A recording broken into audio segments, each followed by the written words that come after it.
Subscribe to this channel and press the bell icon for more updates.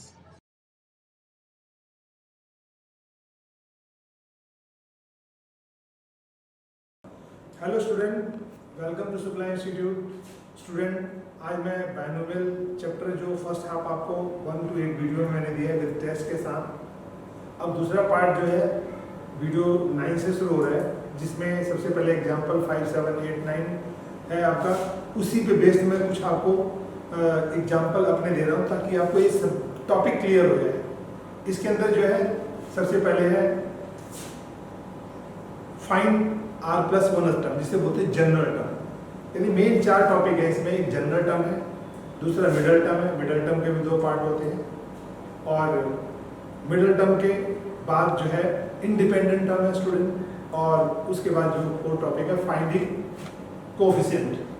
ये 4 में से जरूर 1 या 2, एक तो आते ही आता है, एग्जाम में 2 भी आ जाता है। इवन IIT JEE में भी क्वेश्चन पूछा जाता है इसके ऊपर बेस्ड। तो पहले मैं आपको बेसिक समझा दूँ, फिर मैं एग्जांपल कराता हूँ, उसके बाद स्टूडेंट हम एक्सरसाइज पे आएंगे ताकि आपका चैप्टर पूरी तरह से क्लियर हो जाए। तो स्टूडेंट, आप बाइनोमियल एक्सपेंशन में जैसे कि आपने फार्मूला तो पढ़ा ही हुआ है, a+b⁴n एक्सपेंशन देख लें एक बार, NC0 a⁴n, यानी ये जो हमारे पास n इसकी जो डिग्री है, इंडेक्स है, वो फर्स्ट जो क्वांटिटी है इसमें रिड्यूस होती है। n है n-1, n-2, n-r, r term में लास्ट में 0। सेकंड की इंक्रीज होती है, पहले 0, फिर 1, 2 और लास्ट में n। और इसका एक कोफिशिएंट आता है NC0, n है तो NC1, NC2, r पे NCr, और लास्ट में NCn। 3 चीजें ध्यान रखना है, एक तो कोफिशिएंट, दूसरा फर्स्ट क्वांटिटी, और उसके बाद सेकंड क्वांटिटी। फर्स्ट क्वांटिटी है, सेकंड क्वांटिटी भी, और इसकी जो इंडेक्स है यानी पावर डिग्री वो n है। अब मानो इसको कैसे सॉल्व करें, तो NC0 हो या NCn है, सॉल्व करके 1 आता है, NC1 NCn -1 है तो n आ जाता है, NC2 NCn -2 है तो n -2 आता है स्टूडेंट। अब यहाँ देखिए एग्जांपल 1 मैं आपको समझा रहा हूँ। जो जनरल टर्म मैंने बोला स्टूडेंट आपका, ये जनरल टर्म है। जनरल टर्म को R+1 टर्म बोलते हैं, या R+1 टर्म कह सकते हैं, एक ही मतलब है। तो ये जनरल टर्म होता क्या है, ये जो हमने लिखा है NCr, ये जनरल टर्म है। यानी अगर हमें इस एक्सपेंशन में पावर 7 है स्टूडेंट, तो अगर हम कहते हैं find fifth term in the expansion, तो there is no need to expand this expansion x/2 - 2y⁻⁷। इसको एक्सपेंड करेंगे तो नंबर ऑफ टर्म क्या होगा, जितनी डिग्री है उससे एक ज्यादा टर्म आता है। डिग्री कितनी है 7, तो नंबर ऑफ टर्म कितने होंगे स्टूडेंट 7 अगर डिग्री है तो 7 + 1 8, एक ज्यादा टर्म हो जाता है। तो 8 टर्म आएंगे तो 8 टर्म लेकर फिर ढूंढोगे कि फिर टर्म क्या है, तो बहुत टाइम कंज्यूम होगा। तो आप इस R+1 कह सकते हो, या जनरल टर्म से वो फाइंड कर सकते हैं। तो देखें स्टूडेंट, इसमें क्या है हमारे पास, इसको हम ऐसे लिख सकते हैं स्टूडेंट, x/2 एक स्टेप आ गया, प्लस -2y और r⁻⁷। और इसमें देखते हैं ए क्वांटिटी क्या है स्टूडेंट हमारे पास, ए क्या है, ए है हमारे पास x/2, बी क्या है -2y, n क्या है स्टूडेंट 7। यानी फर्स्ट क्वांटिटी, सेकंड क्वांटिटी और 7। नंबर ऑफ टर्म्स कितने होंगे 7 + 1 8। लेकिन हमें फिफ्थ टर्म निकालना है स्टूडेंट, तो फिफ्थ में जनरल का फार्मूला हमारे पास क्या लिखा हुआ है जनरल टर्म का, ये जनरल टर्म का TR+1 है, NCr -1r और b की पावर r। अगर फिफ्थ टर्म रखना है तो आपको r की जगह क्या रखना पड़ेगा स्टूडेंट 4 + 1 5 हो गया। सिक्स टर्म निकालना है तो r की जगह क्या रखना है आपको, आप ऐसे रफ में ले सकते हैं कि R+1 हमारे पास फिफ्थ टर्म है, r क्या हो गया 5 - 1 4, यानी r को 4 पुट करोगे तो फिफ्थ टर्म आ जाएगा स्टूडेंट। तो आप देखें, हम इस फंक्शन में r की जगह 4 रख रहे हैं, 4 + 1, एंड n की जगह 7 है, 7c, r की जगह क्या आ गया, r की जगह तो 4 आ गया स्टूडेंट, 7c4, ये निकाला हमने r4। ठीक है, उसके बाद नेक्स्ट है a क्वांटिटी x/2 है, और पावर इसका क्या n-r यानी 7 - 4। सेकंड क्वांटिटी -2y, r⁻⁴ क्या r क्या है 4। ये स्टूडेंट हमारे पास आ गया फिफ्थ टर्म। ठीक है। एक्सपेंशन में इसको सॉल्व करेंगे, क्या होगा 7c4 का मतलब 7 फैक्टोरियल, नीचे 4 फैक्टोरियल, 7 माइनस 4 फैक्टोरियल, ये बन जाएगा student x/2 raise to the power 7 minus 4 3 minus 2 की पावर 4 y की पावर 4।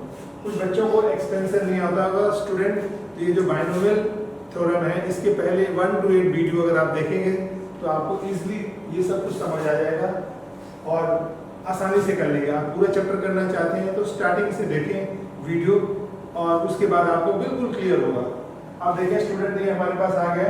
अब आगे देखते हैं, हम इसको एक्सपेंड करेंगे। 7 into 6 into 5 into 4 पर हम छोड़ रहे हैं, नीचे 4 फैक्टोरियल है, ये कैंसिल हो जाएगा और नीचे क्या है 7 माइनस 4 3 फैक्टोरियल। 3 फैक्टोरियल को क्या लिखेंगे 3 into 2 into 1, अब 3 2 6 कैंसिल हो गया और इधर x की पावर 3 x क्यूब, 2 की क्यूब कितना हो गया 8 और माइनस 2 की पावर 4 क्या होता है स्टूडेंट 16 और y की पावर 4। अब देखते हैं 8 2 16 ये कैंसिल हो गया स्टूडेंट।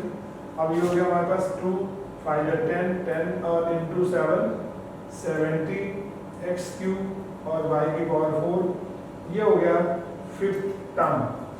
हमारे पास ये 5th टर्म है इस एक्सपेंशन में। तो स्टूडेंट अगर आपसे कोई भी क्वेश्चन पूछता है find 5th term, 6th term, 3rd term, 4th term, तो आप हमेशा एक्सपेंशन में first quantity, second quantity and ये आपको पता लग गया। जनरल टर्म का फार्मूला रखें r+1 टर्म और उसमें n को पुट कर दें r, तो हमें पता लग जाएगा कौन सा जो टर्म निकालना है। एक कम होता है r, जैसे 5th टर्म है तो r4, 3rd टर्म है तो r2, ठीक है, 6th टर्म है तो r5 हो जाएगा, वो डाल दें और a और b क्वांटिटी डाल के सिंप्लीफाई कर लें, डायरेक्ट वो टर्म आ जाएगा। तो आपका ये एग्जांपल हो गया। अब नेक्स्ट मैं आपको बताता हूँ मिडिल टर्म पे आते हैं। सेकंड पॉइंट, ये हमारे पास स्टूडेंट्स ये जो था एक्स्ट्रा में, ये फर्स्ट पार्ट था, पार्ट 1 था। अब पार्ट 2, पार्ट 3, पार्ट 4 चारों में बताता हूँ ताकि आपका चैप्टर क्लियर हो जाएगा स्टूडेंट। अब हम दूसरे इसका टॉपिक दूसरा जो है पार्ट 2 यानी मिडिल टर्म पर आते हैं, ठीक है। हमारे पास मिडिल टर्म क्या होता है, मिडिल टर्म कैसे फाइंड करते हैं किसी एक्सपेंशन में। तो स्टूडेंट देखें मिडिल टर्म फाइंड करने के लिए दो वे हैं। एक तो हमारे पास if n is an even number, दूसरा हमारे पास है if n is an odd number. अब स्टूडेंट हमारे पास n इवन नंबर है या n ऑड है, तो दोनों में पहले हम पहला स्टेप क्या होते हैं, फर्स्ट स्टेप इसमें लेते हैं कि पहले चेक कर लिए इवन है या ऑड। अगर ये इवन है तो इवन तो हमेशा 2 से इसका पहले नंबर ऑफ टर्म्स निकालते हैं स्टूडेंट, नंबर ऑफ टर्म्स। तो फर्स्ट हम क्या करेंगे स्टेप, नंबर ऑफ टर्म्स लेंगे। तो नंबर ऑफ टर्म्स क्या हो जाएगा n+1, जितनी डिग्री होगी उससे ज़्यादा टर्म होता है। अगर n इवन है स्टूडेंट तो इवन में अगर 1 ऐड कर दें तो क्या होगा, देयरफॉर ये क्या हो गया ऑड नंबर हो गया। और ऑड नंबर में हमेशा एक मिडिल टर्म आता है, तो देयरफॉर ओनली 1 मिडिल टर्म इसमें होगा। और वो क्या होगा, अगर ये ऑड नंबर है स्टूडेंट, ऑड कभी 2 से डिवाइड नहीं होता, हम क्या करेंगे +1 और कर देंगे, इवन बन गया और 2 से डिवाइड कर देंगे, ये क्या बन जाएगा n/2 + 2/2 1। ये मिडिल टर्म हो गया स्टूडेंट हमारे पास। ये क्या हुआ मिडिल टर्म। अब इस केस में हम क्या देखते हैं, यहाँ पर n is an odd number. अगर ऑड नंबर है स्टूडेंट तो हम क्या करेंगे, देखो यहाँ पर इसके अंदर हम सबसे पहले लिखेंगे फर्स्ट स्टेप। तो स्टूडेंट ये हमारे पास n is an odd number है, पहले तो मैंने बता दिया n इवन अब ऑड है, फिर क्या निकालेंगे फर्स्ट स्टेप इसमें नंबर ऑफ टर्म्स।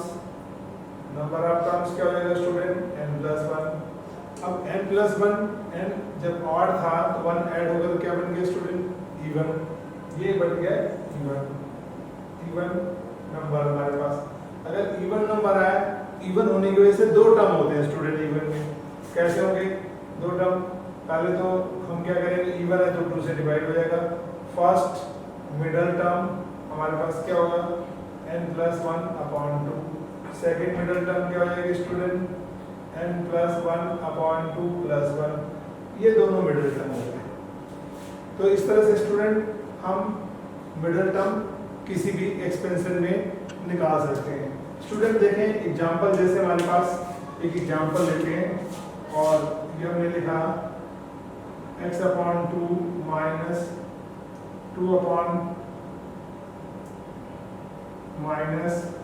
2x और इसकी पावर हमारे पास है 6, यानी क्या n इज एन इवन। हमारे पास ये एग्जांपल हो गया एग्जांपल 2 का first part x/2 minus 2x raise to the power 6। अब कह रहा है इसमें मिडिल टर्म निकालो, तो कितने मिडिल टर्म होंगे स्टूडेंट?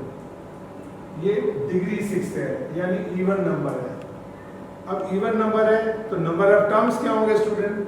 इसमें अगर हम लिखते हैं नंबर ऑफ टर्म्स क्या होंगे?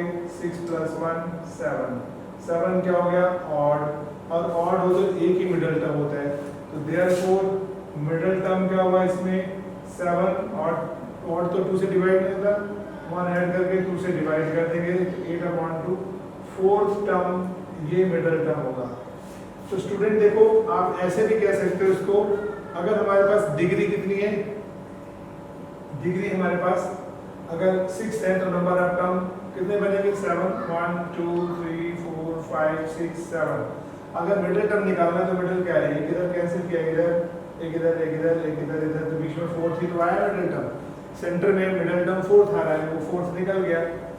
अब हम फार्मूले से भी करना चाहे फार्मूले से भी कर सकते हैं। स्टूडेंट देखिए ये 6 है, एंड 6 फार्मूले में डाल देना, 6/2 कितना हुआ? 3, और 3 + 1 4। तो 4 नंबर मिडिल टर्म आता है। तब सीधा आप जनरल टर्म के फार्मूले में डाल देंगे, ये जनरल टर्म का फार्मूला है, इसमें पुट कर देंगे, मिडिल टर्म आ जाएगा स्टूडेंट। अब देखो कैसे हम पुट करते हैं स्टूडेंट, हम यहाँ पे लिखेंगे TR+1 NCR AN-R B⁻R। अब हमारे पास कौन सा टर्म निकालना स्टूडेंट? फोर्थ। अगर फोर्थ निकालना तो R को क्या पुट करें? R को कम करके पुट करना पड़ेगा, यानी 3 + 1 फोर्थ हो गया। N क्या है यहाँ पे? 6 6 C 3। A क्या है? x/2 की पावर कितना आ गया? 6 - 3। एंड B क्या हो गया? -2x, और इसकी पावर क्या होगी स्टूडेंट? 3। तो 6C3 को सॉल्व करेंगे, ये बन जाएगा 6 फैक्टोरियल, नीचे 3 फैक्टोरियल, 6 - 3 फैक्टोरियल, और x/2 की पावर कितना आ गया स्टूडेंट? 3, और -2 की पावर 3, और x की पावर 3। आपने सिंप्लीफाई कर लिया, इसको आगे ले आएंगे स्टूडेंट तो क्या होगा?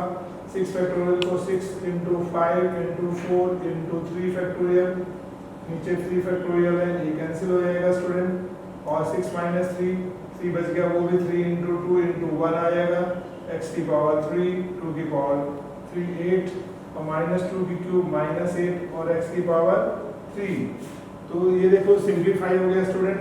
अब ये 8 हम यहाँ पर कैंसिल कर सकते हैं, ठीक है, और 3 × 2 = 6, ये कैंसिल हो गया स्टूडेंट हमारे पास। 5 × 4 = 20, बाहर इधर माइनस है तो -20, x³ x6, और ये आ गया हमारे पास fourth term, that is middle term. ये हमारे पास मिडल टर्म स्टूडेंट आया।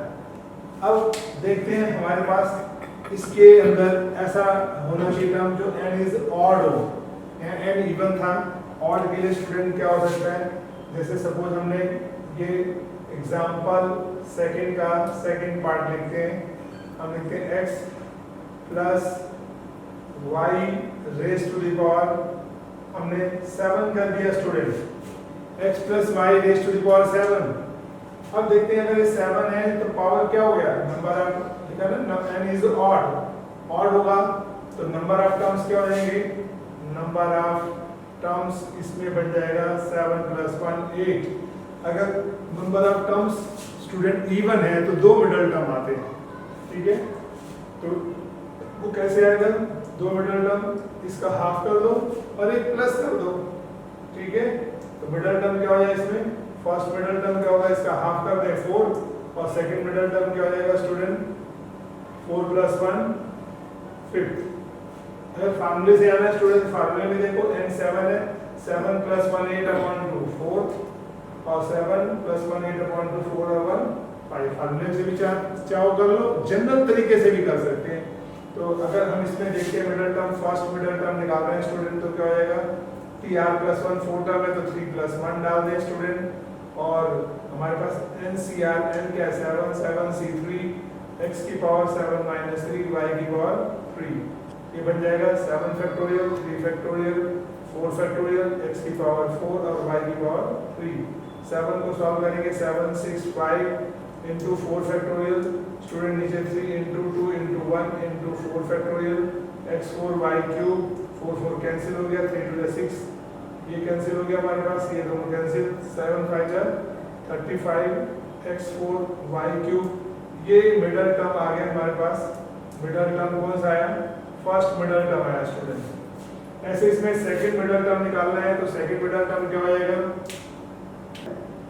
अब हम सेकंड मिडिल टर्म पे आते हैं। सेकंड मिडिल टर्म कौन सा टर्म होगा? वो फिफ्थ टर्म होगा। फिफ्थ टर्म कैसे निकालेंगे? t4 प्लस 1 फिर 7 c4 ncr हो गया। a की जगह वैल्यू क्या हमारे पास x की पावर 7 माइनस 4 y की पावर 4।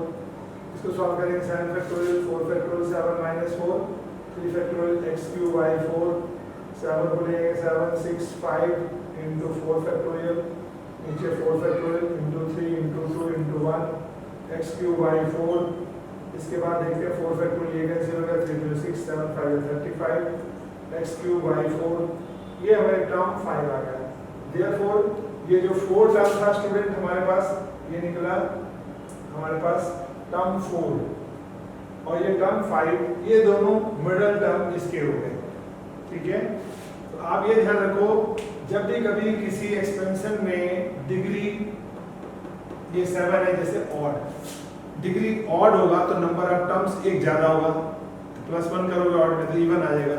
अब इवन टर्म पे हमेशा दो मिडिल टर्म आते हैं, एक हाफ कर दो, एक है 8 का हाफ 4 और एक उससे नेक्स्ट प्लस कर दो। मानो नंबर ऑफ टर्म 10 हो तो 10 का हाफ 5 नेक्स्ट 6 हो गया। अगर डिग्री हमारे पास 5 है तो नंबर ऑफ टर्म 6 हो गया, 6 का हाफ कितना होता है 3 एक टर्म आ गया, दूसरा नेक्स्ट 4 आ गया। लेकिन अगर डिग्री इवन हो स्टूडेंट तो नंबर ऑफ टर्म एक ज्यादा हो जाते हैं, 6 + 1 7 यानी ऑड हो गया। ऑड होने पर हमेशा एक ही मिडिल टर्म आएगा, यानी जैसे 7 है टर्म प्लस 1 करके हाफ कर दो 7 और 1 8/2 4 तो फोर्थ टर्म देखो इसका मिडिल टर्म आ रहा है। तो आपको आ गया होगा कि कैसे मिडिल टर्म निकालना है, आगे आपको क्वेश्चन दूंगा तो आपको इजी हो जाएगा स्टूडेंट। अब हम नेक्स्ट टॉपिक पे चलते हैं थर्ड। स्टूडेंट अब देखते हैं हमारे पास ये है x + 1/x⁶। अब इसमें अगर हम जनरल टर्म लेते हैं, पहले हम जनरल टर्म निकालते हैं। कभी भी इंडिपेंडेंट टर्म फाइंड करना है तो we have to find first general term means r। We don't know what is r here, तो हमें सबसे पहले जनरल टर्म लेना है यानी tr + 1। ये क्या हो जाएगा formula ncr an - r v की पावर r। इस क्वेश्चन में अगर हम देखते हैं तो स्टूडेंट a क्या हमारे पास, a हमारे पास फर्स्ट क्वांटिटी x है, b सेकंड क्वांटिटी 1/x है, n डिग्री इंडेक्स जो है उसका वो 6 है। अब इसमें पुट कर दिया स्टूडेंट, आप हमारे पास देखें r हमें पता ही नहीं है, n क्या है 6 3r a x की पावर 6 - r b 1/x की पावर r। अब यहाँ पे हमें क्या करना होता है, वेरिएबल को कलेक्ट करना होता है स्टूडेंट। तो देखें क्या कर रहे हैं हम, 6 3r x की पावर 6 - r 1 की पावर r और x की पावर -r। ठीक है, या इसको ऐसे लिख सकते हैं 1/x की पावर r। ये नीचे है x r, ये हमने सेपरेट कर दिया। अब देखो ये डिवाइड हो रहा है, ये ऊपर है तो डिवाइड हो रहा है तो डिग्री ऊपर जाके माइनस हो जाएगी। तो क्या बन जाएगा स्टूडेंट 6 3r x की पावर r उधर जाके 6 - r -r 2r और 1 की पावर r। फिनिश हो गया स्टूडेंट, ये पार्ट आ गया हमारे पास। अब देखो इसके बाद क्या करेंगे, अब हम इसको इंडिपेंडेंट होना चाहिए x, क्या होना चाहिए फॉर इंडिपेंडेंट टर्म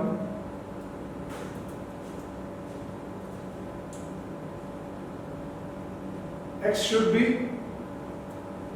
0।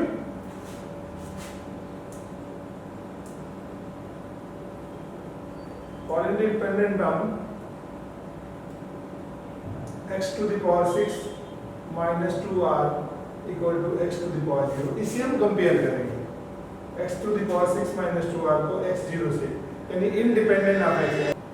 अब स्टूडेंट देखें, इसको कंपेयर करते हैं तो x cancel 6 minus 2r equal to 0, 6 equal to 2r, therefore r equal to 6 upon 2 यानी 3, यानी r should be 3।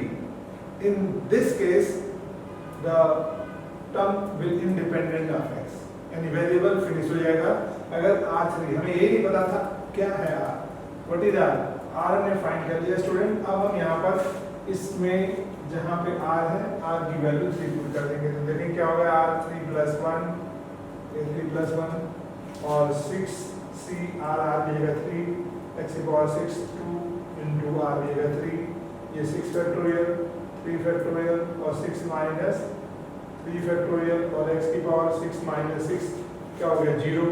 फिर देखते हैं स्टूडेंट ये r टर्म कितना हो गया 3 plus 1 4 टर्म हो गया स्टूडेंट, और ये 6 फैक्टोरियल को हम आगे लिख सकते हैं 6 into 5 into 4 into 3, नीचे क्या है 3 फैक्टोरियल और ये 6 minus 3 ये भी 3 फैक्टोरियल आ जाएगा, x की पावर 0 ये 3 से कट गया स्टूडेंट, 6 into 5 into 4 और 3 फैक्टोरियल को 3 into 2 into 1 लिख सकते हैं, और x की 0 क्या होता है स्टूडेंट 1, ये कैंसिल हो गया 5 4 जा 20, यानी टर्म 4 क्या है हमारे पास 20 है, ये इंडिपेंडेंट टर्म ऑफ x हो गया, यानी इसके अंदर जो वेरिएबल x है वो 4 टर्म में नहीं है, केवल 4 टर्म क्या है 20 है, तो ये इंडिपेंडेंट ऑफ x हो गया। तो इस तरह से इंडिपेंडेंट टर्म जो है ये निकालते हैं। अब एक कोफिशिएंट और बता देता हूँ, ये टॉपिक फिनिश होगा, फिर मैं आपको एग्जांपल कराऊंगा स्टूडेंट। देखिए फोर्थ पार्ट और स्टूडेंट देखें, इसमें टाइप 4 है, फाइंड द कोफिशिएंट। किसी भी वेरिएबल का कोफिशिएंट पूछे, जरा find the coefficient of x4 in the expansion. एक एक्सपेंशन 1 माइनस x की पावर 4 है, दूसरा 2 प्लस x है, ये तो एक्सपेंड ये इसमें कुछ जरूरत है, इसको एक्सपेंड करो मल्टीप्लाई करो, फिर कोफिशिएंट x4 निकालना है स्टूडेंट। तो देखो कैसे निकालेंगे हम, पहले तो 1 minus x to the power 4 है, ठीक है। अगर इसका एक्सपेंशन लेते हैं स्टूडेंट तो देखो क्या होगा, सबसे पहले 4c0, ठीक है, और फर्स्ट की वैल्यू क्या है 1 4 माइनस 0 सेकेंड माइनस x की पावर 0, फिर नेक्स्ट 4c1 1 की पावर क्या हो गया 3 और माइनस x की पावर क्या आएगा 1, फिर 4c2 1 की पावर 2 माइनस x की पावर 2, फिर 4c3 और 1 की पावर 3 माइनस x की पावर 1, फिर 4c4 1 की पावर 0 माइनस x की पावर 4, देखो 1 2 3 4 5 पावर 4 है तो 5 टर्म आ गए स्टूडेंट। इनको सॉल्व करें तो 4c0 0 था तो 1 आ गया, 1 की पावर 4 ये 0 ये भी 1 आ गया स्टेप। 4c1 को सॉल्व करेंगे तो 1 आया तो क्या होता है स्टूडेंट n का मतलब 4 हो गया, 1 की पावर 3 1 ये इनटू माइनस x। 4c2 को सॉल्व करेंगे तो 2 है तो n माइनस 1 अपॉन 2 क्या आ जाएगा 4 माइनस 1 3 अपॉन 2 2 टू 4 2 3 जा 6, ये हमारे पास रिजल्ट होगा 6 और 1 की पावर कुछ भी 1 हो गया माइनस x का स्क्वायर x स्क्वायर, ये आ गया स्टूडेंट। फिर इसको 4c3 सॉल्व करेंगे तो हमारे पास 1 हो या दोनों का डिफरेंस 1 हो या दोनों का डिफरेंस 1 हो, जिनका डिफरेंस 1 आ रहा है तो ये क्या आ जाता है n मतलब 4 हो गया स्टूडेंट। 1 की पावर क्यूब 1 माइनस x है माइनस x आ गया, ठीक है। इसके बाद हमारे पास नेक्स्ट जो है 4c4 है स्टूडेंट, ये 1 आ गया, ये भी 1 आ गया और माइनस x की पावर x4 आ गया।